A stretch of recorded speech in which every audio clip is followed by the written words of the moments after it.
Leafs coach Sheldon Keefe calls out some of his top players with some pretty shocking comments directed towards the top players like William Nylander, Auston Matthews, and most notably captain John Tavares. Has Sheldon Keefe possibly lost the Leafs dressing room? And we have some injury updates for you because the Leafs are missing a lot of players this week. Guys, welcome back to Leafs Digest. My name is Darius Domingues, and we've noticed that about 80% of you watching our videos are not actually subscribed to the channel. So if you want to do yourself a favor, hit subscribe so you can stay up to date with everything Toronto Maple Leafs. And Nick and I will have you covered on the channel all the way through the playoffs, and we're down to the final stretch here, the last couple games of the season. It's going to be very exciting, but without further ado, let's get right into it. Sheldon Keefe calls out his top players last night after a very disappointing, I would call it disappointing. I wouldn't say it was bad or, a heartbreaking loss or anything. It was just flat out disappointing and ugly, and they should have won that game by quite a lot, to be quite frank. And it started last night after the game with Keefe's reaction to Matthews and Nylander, who were also voicing their displeasure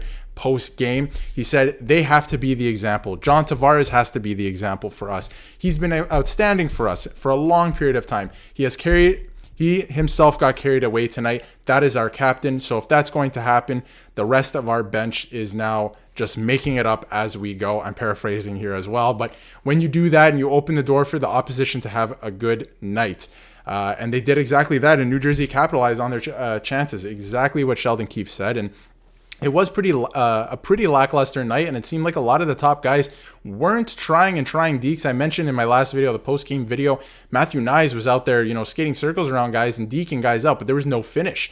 And from the top guys as well, it seemed like, Nylander did score, and of course Matthews, but at times in the game, it seemed like their effort was lackluster. It didn't seem like they had it 100%. And Tavares this morning on Keefe, calling him out last night, I think especially the captain, you really want to be at the top of the list for being accountable and setting the standard and the way we need to play. And Sheldon Keefe used a word last night that is very troubling in my eyes. And let me know what you think in the comments about it too. He used the word immature to describe their game last night. And I mean, we're in year, 8? Almost season 9 of, the Matthews, Marner, Nylander era. You can wrap, Tavares into that now at this point. Tavares has been here for 6 years already. To describe your game as immature as you're heading into a very crucial playoffs this year, because the team is built differently and we want to see what happens moving forward, especially with a couple contracts coming off the books after next season. To use the word immature in a game with less than 15 games left in the season is very troubling if you're a Leafs fan, because we've seen it the whole time. Their game has been immature, not physical enough. They've lacked that pushback. We've talked about it for years on end. And to use a word like immature in a game where you absolutely should have won and taken over the game, I think that is incredibly shocking, disappointing. I don't know. Let me know what you think in the comments of that. I have to say, one thing I've learned from the Leafs so far this season is they are definitely constructed differently. So things may go different, but I need to see it first for that to be true, for me to believe that. And Sheldon Keefe's passive aggressiveness has certainly gone away. I find that on the bench, he's asserting himself more. He's calling out guys, at least more. We see it on camera more. I don't know if it's actually happening more, but we seem to see it on camera more. And in the media, he's not backtracking and retracting some of his things. And there's many reasons for that I probably won't get into, because that could be its own video really.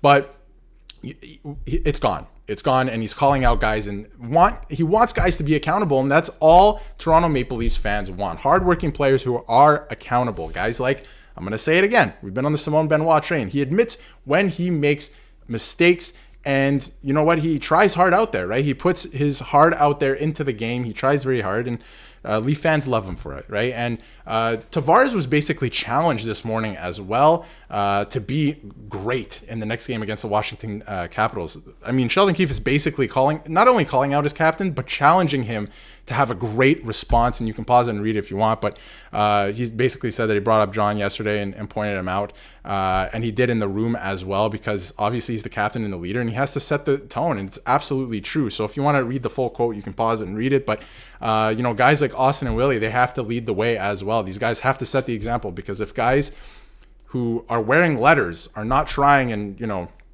setting the standard really for the game. The rest of the team are going to follow. These are the guys that have to set the example. And you look in Leafs past, like great leaders, Matt Sundin, Wendell Clark, Doug Gilmour, guys who led by example. You need that from the guys wearing the letter as well. And again, for me personally, like the way Sheldon Keefe described the game yesterday, using immature to describe it, it's very disappointing. It's quite scary, honestly, a little shocking. But Sheldon Keefe as well. A lot of people were saying today that maybe Sheldon Keefe has lost the room. I'm not sure that's necessarily the case. You can read into it how you want. I don't know if that's necessarily the case. In fact, I don't personally think that is the case until I see more evidence for that. But Sheldon Keefe canceled practice today as well. He said, quite frankly, we had a few players that I expected to be available for practice today that played last night, and they were not available to practice today. So all of a sudden, our numbers were very light. I saw on Twitter people were mentioning that maybe some players just didn't show up for practice. You can't do that. You would absolutely be disciplined. So this is not a situation where players were, protesting and not showing up for practice. So if you think that's the case, I really don't think that's the case at all. You would definitely be suspended or disciplined in some way for that. I think they're really beat up, and we're going to get to it in a second with the injury updates. The Leafs are very beat up, and, down the stretch, you want guys to be 100%. So if it means them not practicing in between games, I think that's okay, as long as they get back on track against Washington. You beat Washington handily last week. You should do it again this week. I think you absolutely have to. So we will get into some injury updates because the Leafs have a lot of injuries, and I'm sure there are guys playing who are banged up. I mean, it's just that time of year, and heading into the playoffs, it's gonna be that way. Guys will play in the playoffs injured, but I think heading into the playoffs, if you have some, if you're banged up a little bit, maybe you should take some time off, like Morgan Rielly, for example, which we'll get to. But anyway, this is from yesterday. A smiling Sheldon Keefe says Mitch Marner has basically upgraded from day to day to day to day. We talked about it last week. What does that mean? He was day to day to day to day. But it seems like he's actually day to day now. And it doesn't seem like he'll play on Thursday. He's very unlikely. But, it's possible for Saturday. It seems unlikely as well. But he might be back as early next week. So that's good to see because at first we thought it was literally day to day and he'd be back maybe in a couple days after the injury first occurred, and that wasn't the case. And hopefully he is back pretty quickly now. And one interesting tidbit I saw yesterday from Luke Fox is Mark Giordano is also now healthy and cleared to play. So with a bunch of injuries on the back end and moving pieces, I wonder if Gio now gets another look on the back end. It's going to be interesting. They're continuing to play with everyone and every lineup position heading down the stretch. And I would hope that, within the 10-game window towards the end of the year, they would start to cement certain things. So I wonder if Gio gets back in the lineup. That'll be very interesting to watch. And, if he does get back in, that's great. I thought he's put in some decent work this year, obviously slowed down towards the end, but maybe the rest and recovering from the concussion would do him well. But we'll have to see if he even gets back in the lineup. But he is healthy and could get back in the lineup if there are injuries or illnesses, because that has plagued the Leafs so far this season. And Sheldon Keefe also said, this is from yesterday as well, that Morgan Rielly and Joel Edmondson are day-to-day as well. Rielly wasn't fully ruled out for last night, but he did miss last night, and Edmondson's not expected to play this entire week. So obviously he's banged up as well.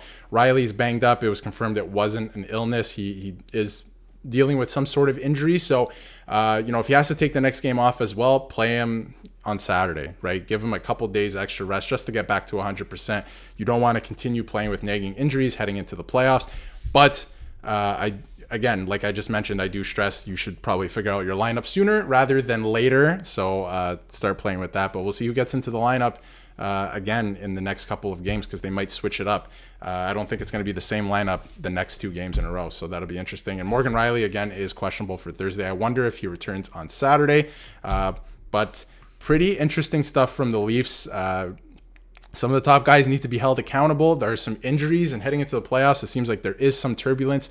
But some adversity was never a bad thing for, Stanley Cup champions or teams that go in deep into the playoffs. So we'll see how this affects the Leafs heading into the playoffs. And Nick and I will keep you updated for all of that on the channel. And we'll see you for another video tomorrow.